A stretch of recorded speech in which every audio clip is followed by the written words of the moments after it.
অত আয়োজিত এই পড়ন্ত বিকেলে সারা বাংলাদেশ থেকে আগত, বিশেষ করে শিক্ষা, সংস্কৃতি, সাংবাদিকতা, আইনজীবী, উদ্যোক্তা সহ বিভিন্ন মসজিদ মাদ্রাসায় কর্মরত সম্মানিত ইমাম, মুয়াজ্জিন, তরুণ উদ্যোক্তা সহ সমাজের নেতৃস্থানীয় ব্যক্তিবর্গ যারা সামনে বসে আছেন, সকলকে আমি আমার বক্তব্যের শুরুতেই আপনাদেরকে সশ্রদ্ধ সালাম জানাচ্ছি। আসসালামু আলাইকুম ওয়া রাহমাতুল্লাহি ওয়া বারাকাতুহু। মূলত কথা বলবো একেবারে সংক্ষেপ, 2 থেকে 3 মিনিট। আমি অতি নগণ্য একজন মানুষ। মহান মালিক দয়া ধরেছেন বিদায়ী 2-1টি কথা বলার মতো সৌভাগ্য এখানে দাঁড়িয়ে হয়েছে। আমি আজকের এখানে যারা এসেছি, বাংলাদেশের বিভিন্ন জায়গা থেকে এসেছি।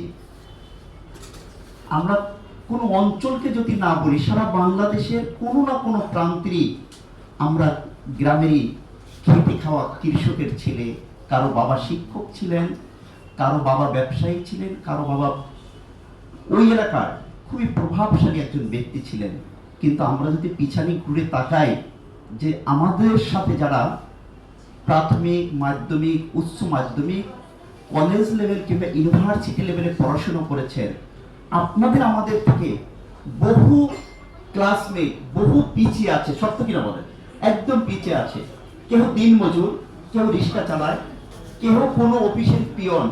কিন্তু মহান মালিক, আমি আবারও বলবো, মহান মালিক আপনার প্রতি, আমাদের প্রতি দয়া করেছেন বিদায়ী আমরা একটু ভালো জায়গায় অবস্থান করছি।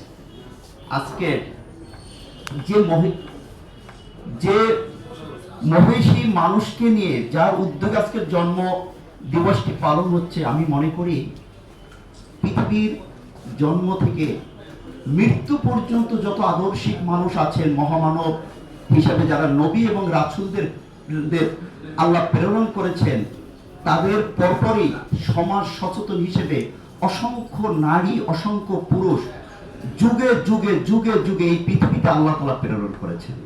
তাদের মধ্য থেকেই লক্ষ কোটি মানুষের মধ্যে একজন মহিয়াসী মানুষ। আমি যদি বাংলাদেশের প্রেক্ষাপটে যখনই কবি নজরুলের কথা মনে পড়ে, মাইকেল মধুসূদন দত্তের কথা বলে মনে পড়ে, কবি জসিমউদ্দিনের কথা মনে পড়ে, পল্লী কবি আমি আহসান হাবিবের কথা মনে পড়ে, আমাদের সেই কবি কায়কবাদের মনে পড়ে। প্রত্যেকের জীবন থেকে সমাজ পরিবর্তনের জন্য, মানুষের জীবন পরিবর্তনের জন্য, একটি রাষ্ট্রকে পরিবর্তনের জন্য তারা কিন্তু আমরণ চেষ্টা চালিয়ে গেছেন। সেই চেষ্টাটাই ছিল তাদের নিঃস্বার্থ চেষ্টা। নিজেকে বড় করা, রাষ্ট্রের চেহারা পাবেন, তিনি অট্টালিকা গড়বেন, এই স্বপ্ন তার মাঝে ছিল না, কারো মাঝে ছিল না। যিনি উপস্থাপক, আমার ছেলেবাজন ছোট ভাই আর কে রিপন, আমি দক্ষিণবঙ্গের বরগুনা জেলার বেতাগী উপজেলার একজন হতদরিদ্র পরিবারের সন্তান। আজকে এসে এখানে কথা বলবো, এটা যদি মহান মালিক দয়া না করতো তাহলে কিন্তু আমি কথা বলতে পারতাম না। আজকের আমি দীর্ঘটা দিন ধরে যে কথা রিপন বলেছেন, বাইসাইকেল চালিয়ে না, গভীর রাতে গিয়ে অটিজম বাচ্চাদেরকে নিয়ে আমি দীর্ঘদিন ধরে কাজ করে আসছি। একদম নিজের একটি প্রতিষ্ঠান আছে, জমি কিনে সেই জমিটা দান করে দিয়েছি স্কুলের নামে, কিন্তু আমাদের শিক্ষককে আমি বেতন দিতে পারতেছি না। আপনারা শুনলে খুশি হবেন, বিনা স্বার্থে যদি দুনিয়া থেকে কেউ পরিশ্রম করে, সেটা যদি মানুষের জন্য হয়, আল্লাহ তার জন্য চেহারা তৈরি করে দেন। আর মহান মালিককে যদি পাওয়ার উদ্দেশ্য হয়, তাকে আল্লাহ মনীষী, পীর, মাশায়েখ হিসেবে দুনিয়া থেকে স্বীকৃতি দিয়ে আল্লাহর ওলি হিসেবে এই দুনিয়া থেকে তাদেরকে নিয়ে কবরে পাঠান। আর দুনিয়াতে যারা মানুষের জন্য কাজ করবে, তাদের 2টি কাল আছে, ইহকাল এবং পরকাল। আমি বাংলাদেশেরই একটি অন্যতম প্রতিষ্ঠান প্রমোট বাংলাদেশ ফাউন্ডেশন, আমার এই অফিসটি ঢাকা মিরপুর ডিওএইচএস। গত 3 মাস ধরে আমি এই প্রতিষ্ঠানের সারা বাংলাদেশের চিফ কোঅর্ডিনেটর হিসেবে অটিজম এবং আইটি সেক্টরের জন্য আমি চিফ কোঅর্ডিনেটর হয়েছি। ওই যে দীর্ঘদিন বছরের পর বছর ফ্রি সেবা দিয়ে এসেছি। আপনাদের উদ্দেশ্যে বলতে চাই, এখানে যারা মেহমান এসেছেন, আপনাদের পরিচিত যদি কোনো বাচ্চা যার চোখ নাই, হাত নেই, পা নেই, কথা বলতে পারে না, হুইল চেয়ার প্রয়োজন, অনুনয় করে বলবো, কিছু মনে না করলে, আমি আপনাদের সবাইকে আমার ভিজিটিং কার্ড দিয়ে যাব। যদি আপনার গ্রামে বসে একটি হুইল চেয়ার প্রয়োজন হয়, আমি আব্দুস সোবহান, আমাকে স্মরণ করবেন।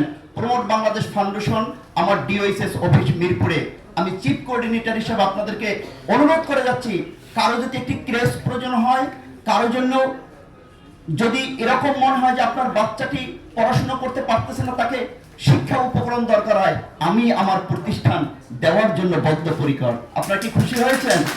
সারা বাংলাদেশে, কারণ আমি একটা কথাই বলি, যে আমার জেলা বা উপজেলা হতো তাহলে মনে হতো আমার কোন স্বার্থ জড়িয়ে আছে, কিন্তু ওই সন্তানটিকে দেন।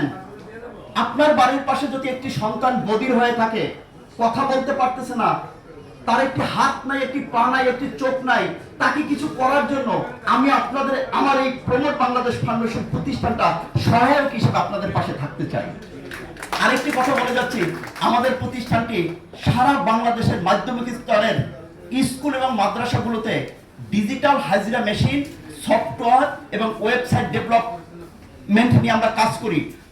এই মুহূর্তে সারা বাংলাদেশের ফ্রি সেবা দিচ্ছি। যদি কোনো স্কুলে কোনো ওয়েবসাইট খুলতে চান, ডিজিটাল হাজিরা মেশিন দরকার হয়, আপনাদের যদি সফটওয়্যার হয়, আমরা মাদার হিসেবে ঢাকা থেকে এটাকে কন্ট্রোল করব।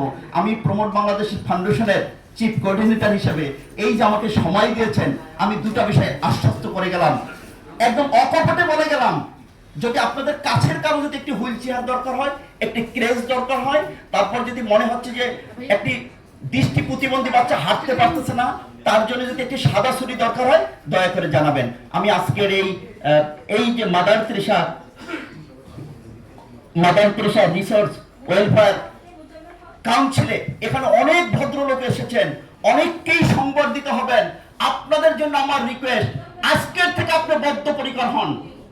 আপনার আমার ভিতর যে ত্রুটি আছে, সব ত্রুটির ঊর্ধ্বে রেখে মানুষের জন্য, মানবতার জন্য, দেশের জন্য কাজ করে যাব। ইহকাল এবং পরকাল মহান মালিক দেখবেন। আসসালামু আলাইকুম ওয়া রাহমাতুল্লাহি ওয়া বারাকাতুহু।